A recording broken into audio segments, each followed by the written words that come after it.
मियां मोहम्मद बख्शा अल्लाह की मोहब्बत अंदर क्या खूबसूरत शायरी लिखते हैं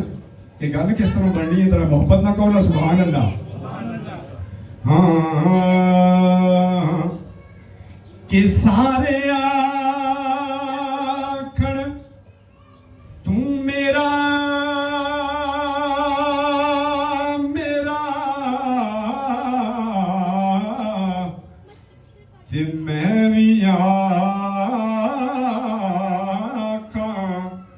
तू मेरा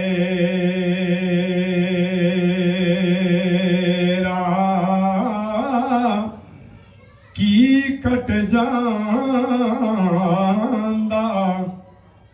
रब्बा तेरा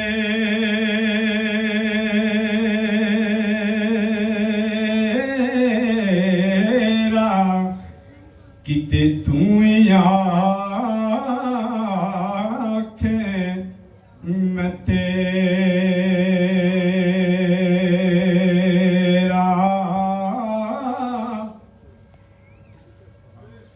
के हथी जिन्हां नू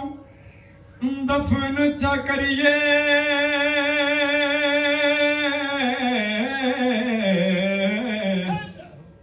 अति मुकिए आस उन्हां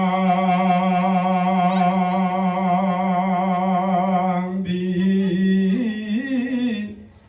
बिछड़ गया दी पल पल याद